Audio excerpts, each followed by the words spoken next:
तेरा लक है इस पल में जियो, वक्त को जानना तो अब दिल में जो आग है उसे बढ़ जाने दो, तेरी शान की पहचान हो कुछ ऐसा कर दिखाना कि गाना तेरा ये जमाना, तेरा नाम तेरा ये जमाना। Hi, everybody. How many of you have watched this show earlier? Oh, wow. Good to see that. चलिए देखते हैं आज के सब्जेक्ट के बारे में कुछ इंट्रोडक्शन। हम में से कई लोगों के पास बिजनेस के लिए शानदार आइडियाज होते हैं और हम अपना खुद का कारोबार शुरू करने के सपने भी देखते हैं, लेकिन ज्यादातर लोग असफल होने के डर से अपने आइडियाज को इम्प्लीमेंट नहीं करते। किसी भी बिजनेस को शुरू करने से लेकर करोड़ों की कंपनी बनाने तक की यात्रा चुनौतियों से भरी होती है। कैसी योजना बनानी है, कितनी मेहनत करनी है, किस तरह से मुसीबतों का सामना करना है, किस तरह से समस्याओं का हल निकालना है, असफलता मिलने पर किस तरह खुद को फिर तैयार करना है। ये कुछ ऐसे सवाल हैं जो अक्सर व्यापार की शुरुआत करने वाले लोगों के जहन में आते हैं। कई बार लोग आपके आइडियाज पर विश्वास नहीं करते, आप कई बार असफल होते हैं, कई बार आत्मविश्वास डगमगा जाता है, लेकिन इस यात्रा में आपको हर बार गिरकर फिर से उठना होता है। फिर वो दिन आता है जब सफलता के दरवाजे आपके लिए खुल जाते हैं और आपकी किस्मत बदल जाती है। आइए समझने की कोशिश करते हैं कि आखिर कैसे होता है ये सब। मुझे लगता है कि क्योंकि आई नो कि यहाँ आज अहमदाबाद के बहुत से कॉलेजेस से आप लोग हैं, बट इस इंस्टीट्यूट के तो काफ़ी स्टूडेंट्स को पता ही होगा कि how to choose the right business, right thing. लेकिन मैं आपसे सवाल पूछूं उससे पहले ये बताना चाहूँगा कि आपको कि सन 2003 के बाद जितने भी नए बिजनेसेस इस देश में शुरू हुए उसमें से 50% और जिनकी कीमत आज 7,000 करोड़ यानी $1 बिलियन से ऊपर है, ऐसे नहीं कि सभी, मतलब जिनकी कीमत आज, जिनकी वैल्यू $1 बिलियन से ऊपर है, उसमें से 50% बिजनेस आप जैसे स्टूडेंट्स ने शुरू किए। और शुरू भी किसके साथ किए? अपने कॉलेज के टीममेट के साथ, अपने साथ पढ़ने वाले के साथ, अपने लाइक माइंडेड थिंकिंग सोचने वाले के साथ। अब उससे आप अंदाज़ा लगाइए, कुछ तो जवाब मिल सकता होगा आपको। इस अकेली एक ये एनालिटिकल है, ये तो फैक्ट है, फैक्चुअल पोजीशन है, उससे आप समझ सकते हैं कि क्या चाहिए आपको। अब आप में से कोई सोचना, कुछ आपकी सोच है कि how to choose the right business, how to find the right business opportunity. मैं ये कहना चाहूँगा कि सबसे पहले तो आपके दिमाग में इच्छा होनी चाहिए कि मुझे कुछ बिजनेस अपॉर्चुनिटी ढूंढनी है। जब तक जिज्ञासा नहीं होगी मन में, जब तक उसके नीड आपके मन में नहीं आएगी, तब तक आप ढूंढ नहीं पाएंगे। राइट और रॉन्ग की तो सेकेंडरी बात आती है। सबसे पहले तो आपके मन में जिज्ञासा होनी चाहिए। और जिज्ञासा भी कैसी? जिसके अंदर आपको किसी ने एक जवाब दिया कि अच्छा, मन में आया कि ये बिजनेस करना चाहिए, तो आप फिर पूछिए क्यों ये करना चाहिए। कोई आपको कहता कि ये बिजनेस तो नहीं कर सकते आप, क्यों नहीं कर सकते? यानी जैसा बच्चा अपने बचपन में माँ बाप से हर चीज़ का सवाल बार बार पूछता है, बच्चे वाली जिज्ञासा आपके अंदर होनी चाहिए अगर आप right opportunity eight right time आप ढूंढना चाहें तो। अब मैं आपसे पूछूंगा आपके मन में क्या आता है? Is this the right thinking और you have something else to say? Sir, we should first look at the problems around ourselves and try to find out how much people are willing to pay for it. So I believe that business is not something which you need to have only financial support in. Business can be anything. It's just an idea which it just comes to us. It can be in anything. We see someone doing something and we see a lack of resource in it. Business idea आ जाता है. बहुत अच्छी बात, बहुत अच्छी बात. ये this is the best answer. Sir we are finding so much opportunities. जो लोग प्रॉब्लम के बारे में डिस्कस करते हैं तो हमारे जो एंटरप्रेन्योर बनना चाहते हैं उनको उसमें अपॉर्चुनिटीज दिखती है, और उसमें से भी एक डिजायरेबल ड्रीम होता है. वो जो बचपन से वो सोचता रहेगा कि मुझे ये करना है, मुझे ये करना है, मुझे इस प्रोडक्ट के ऊपर सोचना है होता है, तो वो थॉट इतना स्ट्रांग होता है कि वो उसको इम्प्लांट करने के लिए रेडी होता है, उसको वो स्ट्रेटजी बनाता है, and then he become entrepreneur on. तो आपने जो कहा बचपन की बात, तो आपकी जो हॉबी होती है बचपन से, कुछ भी हॉबी है, हॉबी का माने क्या? You want to do it time and again, that is what is your hobby.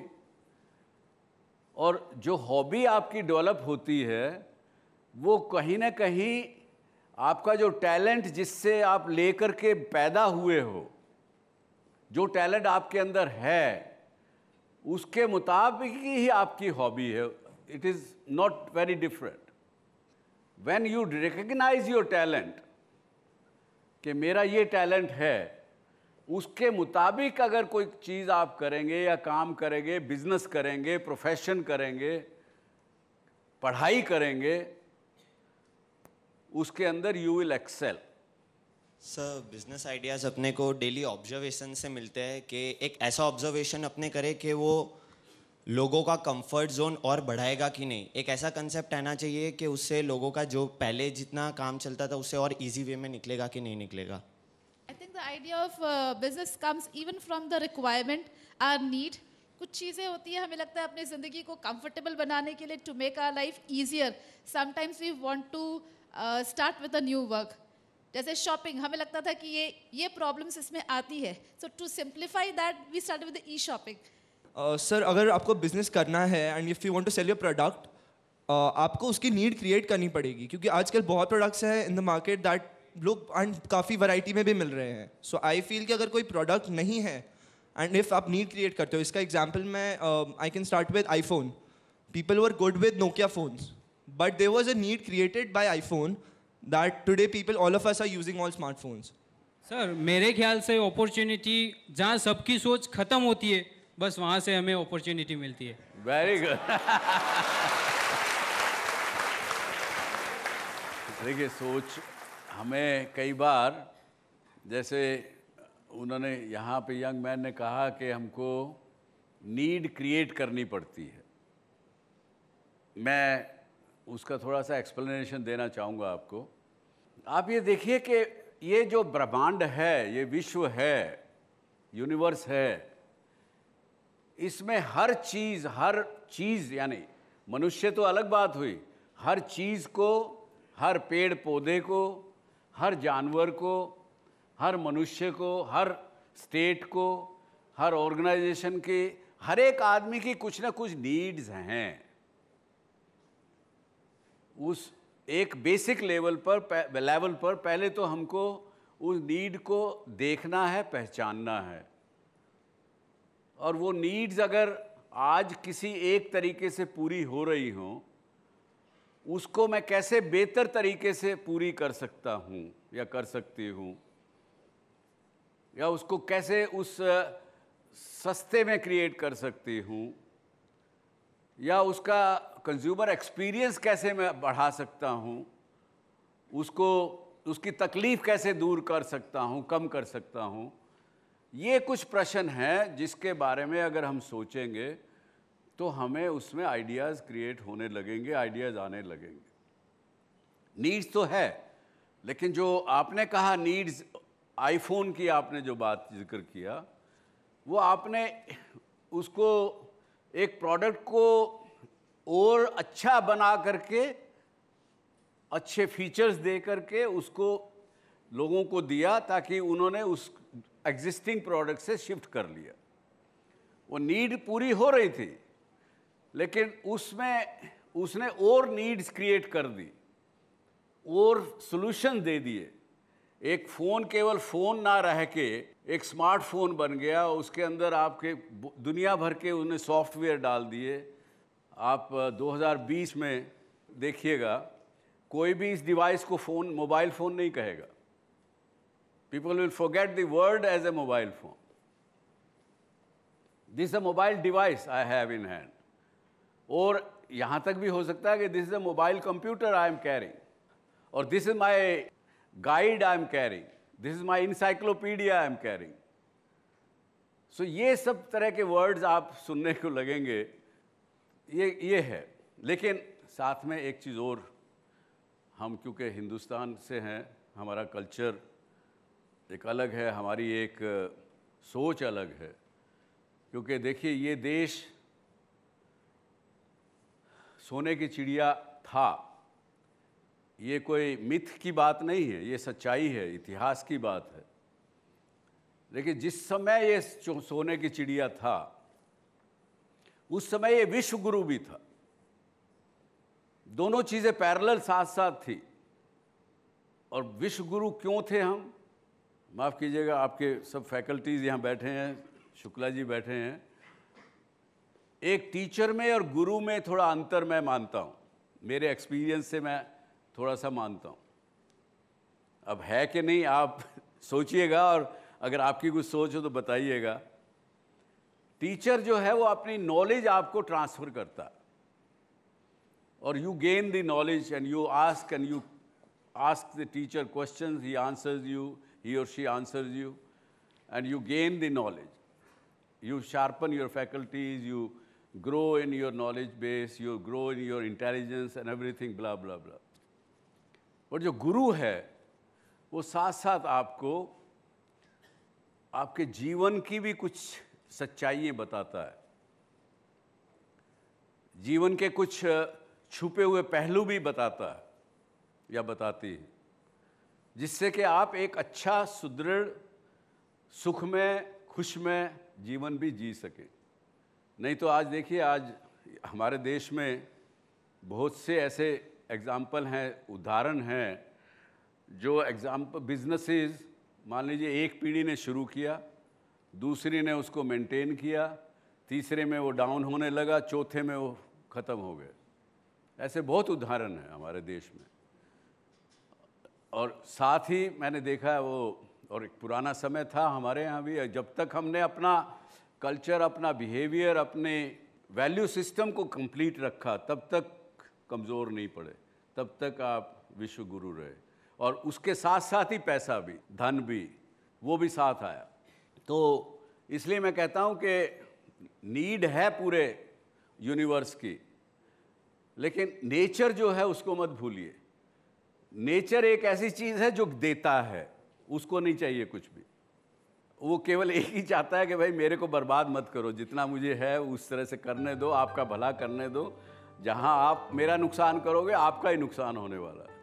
तो other than nature, everything there is a need, you have to identify, you have to recognise and find a business opportunity out of it. चलिए, इसके साथ ही रहते हैं, एक छोटा सा break, फिर आपके सवाल पूछते हैं। Thank you.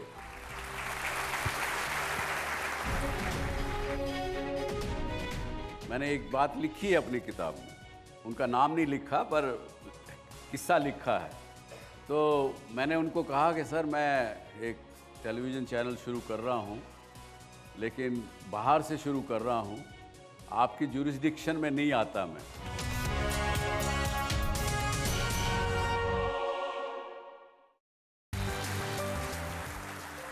हम जिस चीज़ में अपॉर्चुनिटीज़ देखते हैं, और सपोज उसी चीज़ में बहुत सारे ऐसे पर्सन हैं जो नेगेटिव अप्रोच रखते हैं कि ये फेल होने वाला है, ये प्रोडक्ट नहीं चलेगी, तो वो ट्रेड से हम कैसे अपने आप को मैनेज कर सकते हैं, उससे बचना कैसे है?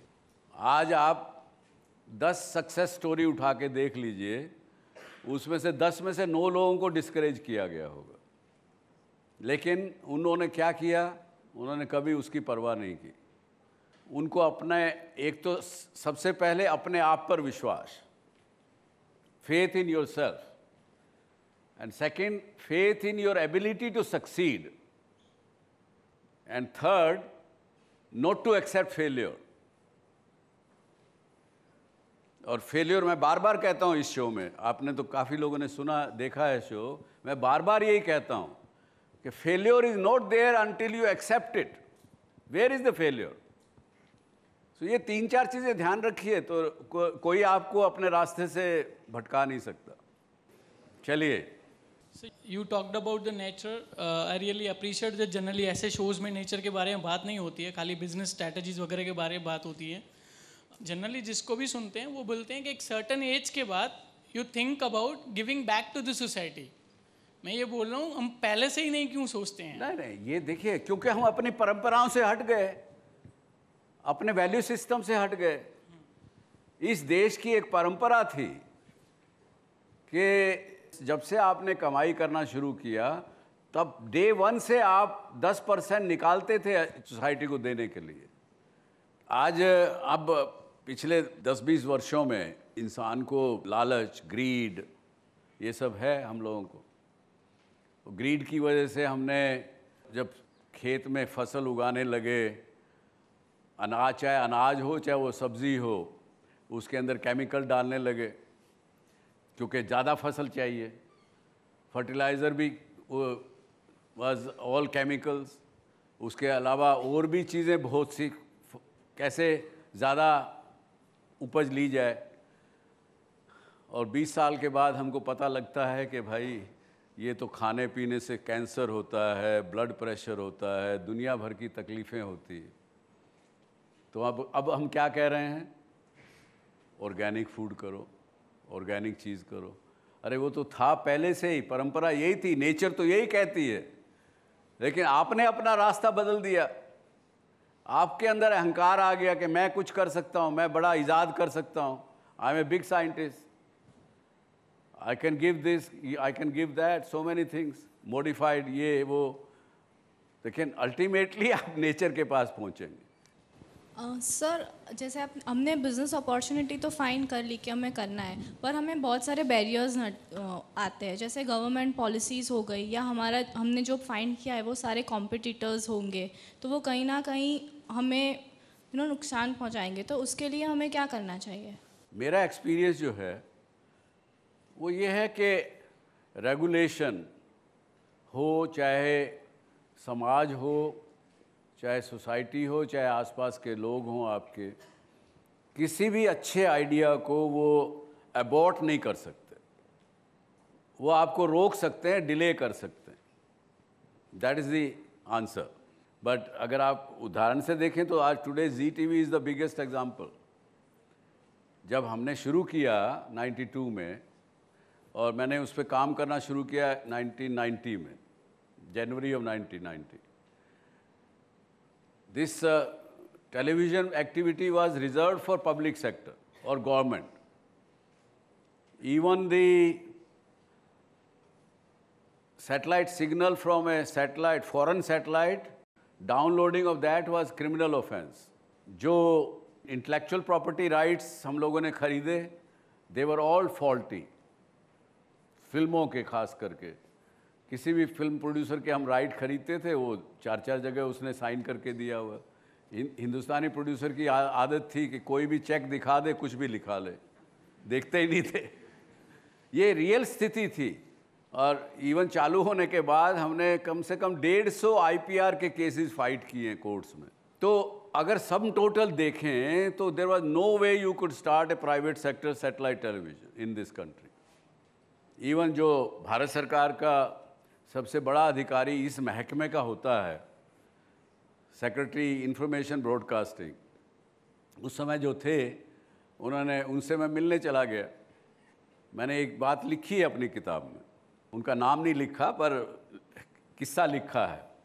तो मैंने उनको कहा कि सर मैं एक टेलीविज़न चैनल शुरू कर रहा हूँ, लेकिन बाहर से शुरू कर रहा हूँ, आपकी जुरिस्डिक्शन में नहीं आता मैं, you have no control over me. But refined manner में कहा कि आपकी जुरिस्डिक्शन मेरे पर नहीं है, और अभी जल्दी 3 महीने में शुरू कर रहा हूँ, लेकिन मैं सुओ मोटो, क्योंकि हिंदुस्तानी हूँ इसलिए आपके पास आया हूँ। I surrender to your jurisdiction. आप जैसा कुछ डायरेक्शन देंगे मैं मानने को तैयार हूँ। लिखित में तो नहीं दे सकते लेकिन मानने को तैयार हूँ। वो साहब सेक्रेटरी साहब तो भड़क गए एकदम से। Over my dead body you cannot do this, I will not let you do this. My God, अब घबरा गया मैं तो। लेकिन मैं भी उनको वापस उसी भाषा में गरमाई में जवाब दे के निकल के आ गया। तो what I am saying is के आपको अगर आपका आइडिया ठीक है, आपका सब कुछ ठीक है, तो कोई रोकेगा नहीं।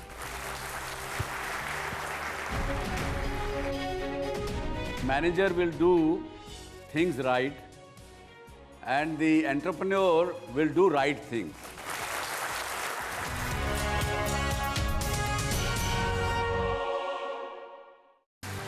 मैं अभी इसी प्रकार के एक आदमी, एक हमारे जो आज गेस्ट हैं आज के, मिस्टर गनत्रा, इज़ द को फाउंडर ऑफ री मटीरियल्स। आप इनसे मिलेंगे, केवल 34 साल के ये हैं गनत्रा जी, और इन्होंने एक अफोर्डेबल और ecological friendly roofing solution called mode roof तैयार किया। वेलकम मिस्टर गनत्रा, आइए। वेलकम।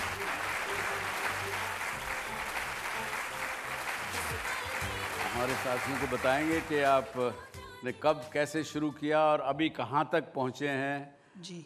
और आज जो बात हो रही थी हमारी कि आपने चीज़ कैसे चुनी, जैसे आज का प्रश्न भी यही है कि how to select the business idea. करीबन 2013 में एक आइडिया था that housing is a basic need, you know, so people should have good houses, लोगों के अच्छे घर होना चाहिए। तो मेरा पुराना एक्सपीरियंस भी था रूरल इंडिया में, सो आई सेट आउट और करीबन 4 महीने तक I was in rural areas, Uttar Pradesh, Maharashtra, Gujarat और कर्नाटका में बहुत ट्रैवल किया, सारे कॉन्टेक्ट्स ढूंढे और गांव में और टाउन लेवल पे घर की सिचुएशन समझी कि घर कैसे है, foundation, walls, roofing, flooring, doors, Windows कहाँ से प्रोक्योर करते हैं, कैसे बनता है। तो तब पता चला कि roofing was the bottleneck. Roof poor थी, लोग ज़्यादातर मेटल या सीमेंट शीट्स इस्तेमाल करते थे और उसमें उनको बहुत दिक्कत थी। गर्मी की वजह से प्रॉब्लम्स थी, गर्मी ज़्यादा होगी, एग्जैक्टली, पानी में पानी गिर रहा है, सब तकलीफें थी। यस, तो तभी था कि roofing is such a basic need और कोई ऑप्शन नहीं है लोगों के पास, तो ऑप्शन होना चाहिए। अब ये जो आपने सॉल्यूशन ढूंढा, इसमें क्या बाधाएं क्या आई, आपको तकलीफें क्या आई? काफ़ी थी, of course, right from product, क्या रूफ बनानी है, पर रूफ क्या होगी। तो इस सारा मटेरियल जो होता है, वुड, प्लास्टिक, मेटल, ग्लास, सब ट्राई किया। हमें प्रॉपर्टीज़ चाहिए थी, सब पता था, लेकिन कुछ चल नहीं रहा था। 6 महीने निकल गए, नथिंग वॉज वर्किंग। फिर लगा कि मटेरियल खुद डेवलप करना पड़ेगा, तो मैं 15-20 मटेरियल अपने किचन के बैकयार्ड में लेकर आया और एक्सपेरिमेंट शुरू कर दिए। सोचा कि और 6 महीने होंगे, कुछ बन जाएगा। अल्टीमेटली आपने पूरा वेस्ट मटेरियल से बनाया। Yes, that is what is the beauty. Thank you. देखिए, क्योंकि मन में था विश्वास, तो क्या समस्याएं बीच में आती गई, उनका हल मिलता गया। जी जी जी जी। और ये मटेरियल आपका कंक्रीट से 10% कॉस्ट पे आप देते हैं, ऐसा मैंने सुना। हाँ, 10 गुना सस्ता है, 8 गुना लाइट वेट भी है। हाँ। तो लोगों को जो दीवार मजबूत नहीं होती, फिर भी हमारा फिर भी रूफ बना सकते बन सकता हैं। है। या कल को किसी को नया घर बनाना हो तो lesser steel, lesser material, you can build that house. Exactly. चलिए, आपके सवाल हसीद से। Sir, it is said that bigger risks you take, you have more chances to succeed. So, sir, I want to ask, how should entrepreneurs differentiate whether their idea is risky or unrealistic? Oh, I think इन्होंने जो शुरू में बोला ना, that is perfect, कि curiosity, बच्चे जैसी, कि realistic है, risky है, क्या है, ask questions, you know, to yourself, to potential customers, to experts in the industry, कि ये क्यों नहीं हो रहा, आपको आंसर मिलेगा उससे।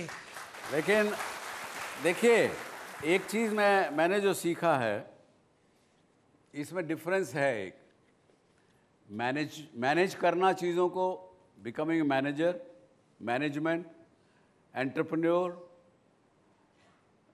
इनमें डिफरेंस यही है।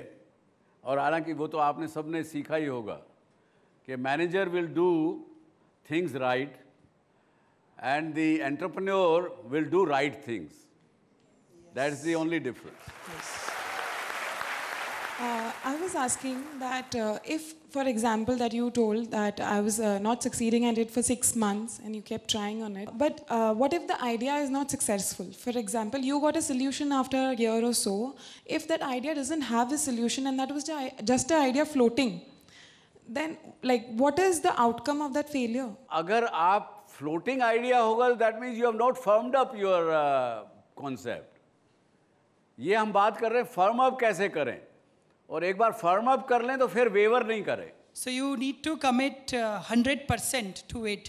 पूरा सारा एफर्ट्स लगना चाहिए। इन सारा एफर्ट्स का मीनिंग है कि आप कुछ भी बनाते हो, जैसे मैं एक छोटी टाइल बनाता था घर पे, तो इमीडिएटली नियर बाय विलेज में जाके दिखाता था लोगों को कि आपको दूसरा रूफ चाहिए, आपका क्या प्रॉब्लम्स है, ऐसा कुछ हो तो सीखता था उनसे। तो feedback, you know, is very important. And I think as of course he rightly said that failure is in the mind, so you don't accept failure, but at the same time, you know, it is okay if the product is not accepted. आपका intention matter करता है, 100% दे के करो and then it will work out. That's very good. देखिए मैं बताता हूँ आपको, मेरे को 10-15 साल पहले से आइडिया आता था कि इस देश में कभी अगर आपको घर के आसपास किसी को प्लम्बर को अपना पाइप फूट गया तो ठीक कराने के लिए, कभी कुछ इलेक्ट्रिसिटी बल्ब ख़त्म हो गया तो कराने के लिए यहाँ पे जल्दी से मिलते नहीं थे। मैं कहता था लोगों, कईयों को मैंने आइडियाज़ दिए कि यार अपने मोहल्ले में तुम सारा ऐसा काम करना शुरू करो, प्लम्बर भी रखो, इलेक्ट्रिशियन भी रख लो, उनको दो लोगों को, पर्ची बांट दो घरों में। बहुत से लोगों ने शुरू भी किए। और आज मैं जब इस शो की तैयारी कर रहा था फ्लाइट में, तो मुझे पता लगा कि किसी ने अमेरिका में हैंडी बुक करके आज $10 बिलियन की कंपनी बना ली है, केवल यही काम करता है। So ideas are no monopoly also. मैं हर रोज आपका रेगुलरली शो देखता था और आप उसमें एक मुहावरा कहते थे कि भूतकाल भ्रमित करे, भविष्य भरमाए, वर्तमान में जो जिए उसे जीना आ जाए। तो एक्चुअली इसको हम कैसे इम्प्लीमेंट करें, क्योंकि भूतकाल को हम भुला नहीं पाते, वर्तमान को जी नहीं पाते और भविष्य ओवरकम नहीं कर पाते।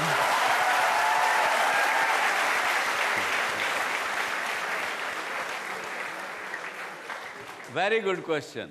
देखिए, जब आपको ये मानना पड़ेगा कि आपका दिमाग चंचल है, इसको कोई किसी की परमिशन नहीं लेनी पड़ती भूतकाल में जाने के लिए या फ्यूचर में, भविष्य में जाने के लिए। ठीक है, ये बात यहाँ तक। वो चंचल है और आपके जब तक आपको पता लगता है उससे पहले वो पहुँचा होता है, यहाँ से बम्बई के टिम्बकटू या कहीं भी पहुँचा होता है। तो आपको अपने आप को अलर्ट रखना है। अब ये अलर्ट रखने की जो बात है विद्या, ये कोई लेसन में सिखा नहीं सकता आपको, कहीं किसी बुक में आपको नहीं मिलेगा। ये तो आपको प्रैक्टिस करने से आएगा। जब भी आपका दिमाग पास्ट में या फ्यूचर में चला गया, accept that it has gone, my thought has gone to past और it has gone to future. मुझे वापस अभी पे आ रहा है, अभी मैं क्या कर रहा हूँ उस पे लाना है। वापस ले आइए, आ जाएगा, थोड़ी देर में फिर चला जाएगा। कॉन्शियसनेस, आपकी कॉन्शियसनेस जितनी अलर्टनेस रहेगी उतना जल्दी आप उसको वापस ला पाएंगे, पहचान पाएंगे, जल्दी वापस ला पाएंगे। और धीरे धीरे धीरे धीरे आपको ये प्रैक्टिस हो जाएगी to live in the present.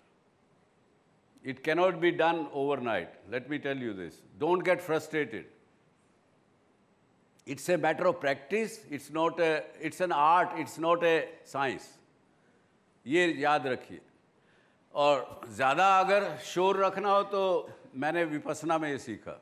Meditation में आप किसी प्रकार की मेडिटेशन करिए, आप सीख जाएंगे, समझ में आ जाएगी।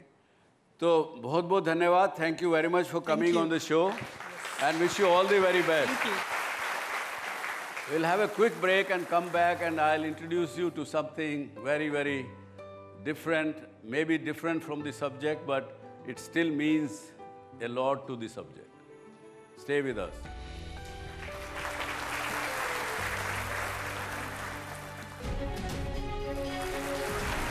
अक्षय पात्र बॉटल रखा है। अब ये झोले का क्या रहस्य है? इसमें क्या कुछ डाला हुआ है? ये झोले के अंदर एक्चुअली ऐसा है कि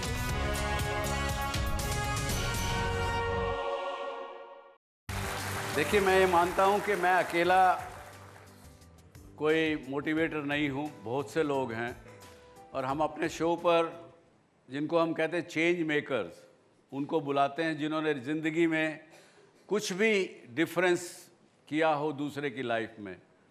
तो ऐसे हमारे यहाँ एक चेंज मेकर आज आए हुए हैं, उदय जाधव गांधी। स्वागत है आपका।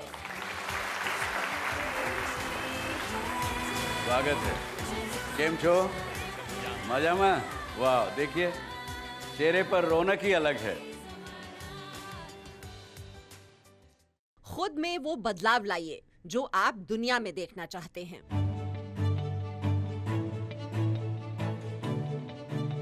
सोच आईना है खुद को देखने का, इसे साफ रखना हमारी जिम्मेदारी है। ये विचार है अहमदाबाद में लोगों को प्यार बांटने वाले उदय जाधव का। राष्ट्रपिता महात्मा गांधी की सोच पर चलने वाले उदय जाधव पेशे से टैक्सी ड्राइवर हैं। आप टैक्सी में सफर करने वाले यात्रियों से पैसे नहीं मांगते, बल्कि उन्हें एक कवर दे देते हैं जिसमें वो अपनी इच्छा के मुताबिक पैसे डालते हैं। आपका मानना है पैसे मांगे नहीं, दिए जाते हैं। कैब के अंदर योर पे फ्रॉम और हार्ट, जैसे ऑटो का कॉन्सेप्ट रखा है, ऐसे उनको सजेस्टेड फॉर कंट्रीब्यूशंस दिया हुआ है।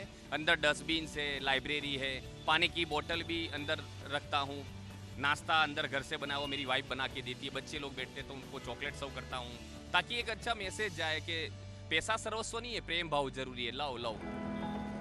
गुजरात के दीसा शहर से अहमदाबाद आए उदय जाधव ने अपने संघर्ष के दिनों में काफी कुछ सीखा। पहले आप गांधी जी की तरह सफेद रंग की टोपी पहनकर ऑटो चलाया करते थे, जिसके बाद कमाई बढ़ाने के लिए आपने एक गाड़ी खरीदी। Yeah, he's been very kind, very gracious. He's taken us around and shown us your city. He's given us these heart that kind of is a symbol of his kindness. उदय जाधव की टैक्सी में यात्रियों की सुविधा के लिए खाना, बच्चों के मनोरंजन के लिए खिलौने और जरूरी दवाइयां भी रहती हैं। अहमदाबाद आने वाले सैलानी उदय जाधव के नजरिए से गुजरात को देखना और यहाँ घूमना पसंद करते हैं। आपने अपनी सोच से समाज सेवा के मकसद और मतलब को एक अनोखी पहचान दी है। आपने साबित कर दिखाया है, अगर जीवन में संकल्प हो तो कोई मुश्किल हमें हरा नहीं सकती।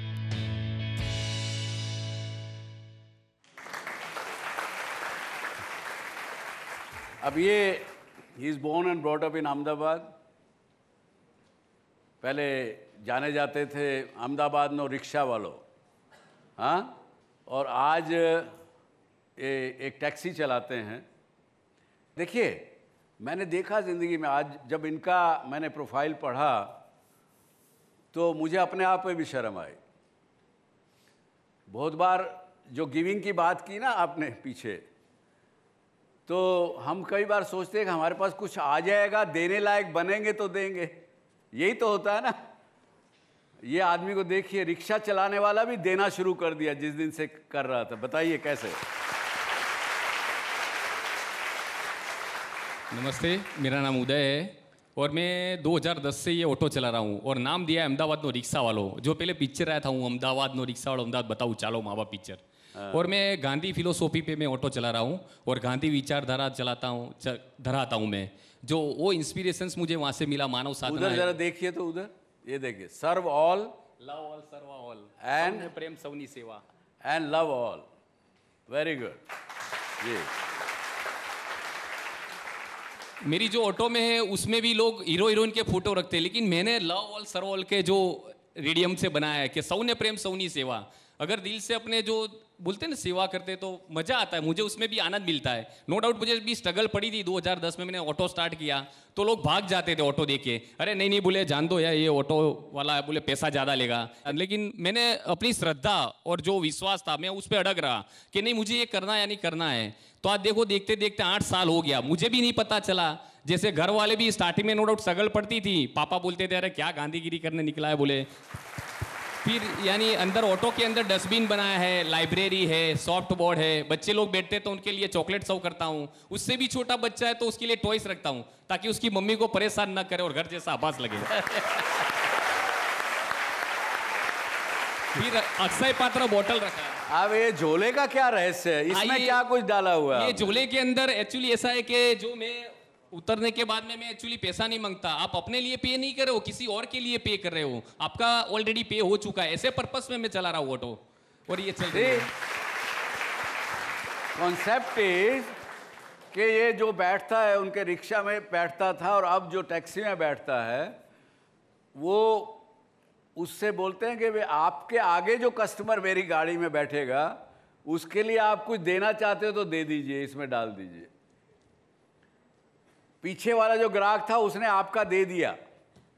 देखिए क्या कंसेप्ट है गिफ्ट इकोनॉमी का।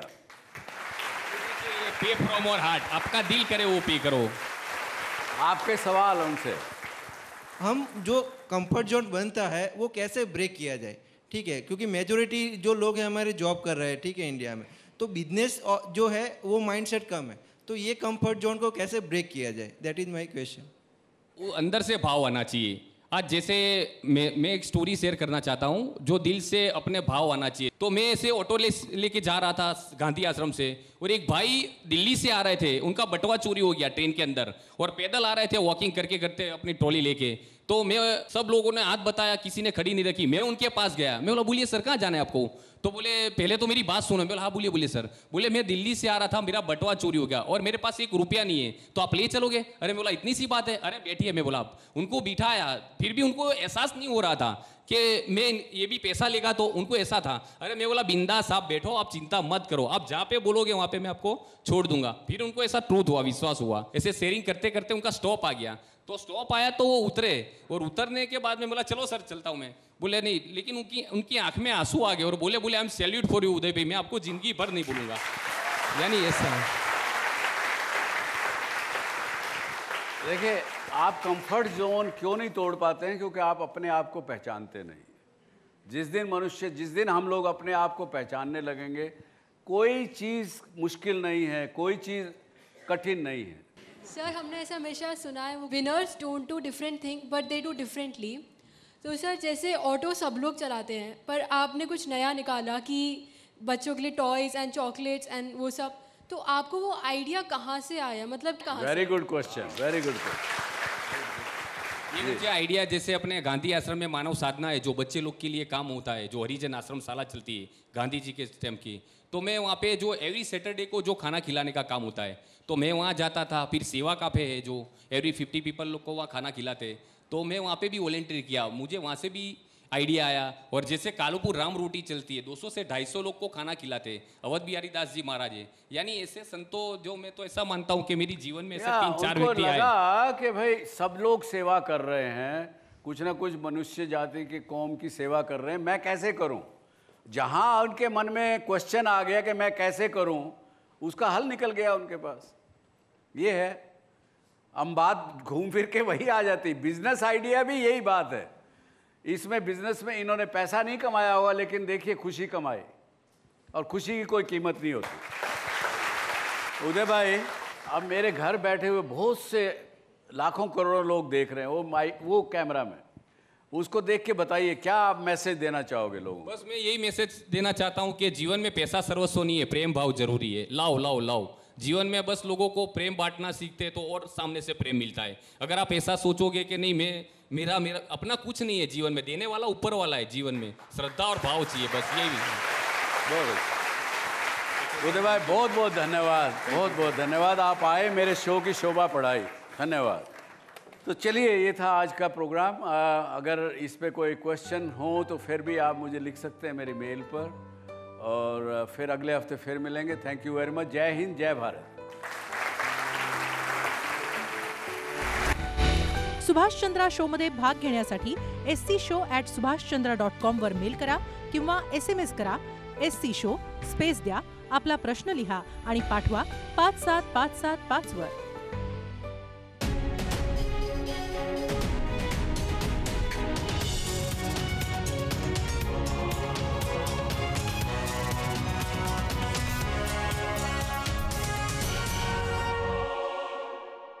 झी 24 तास रहा एक पाऊल पुढे.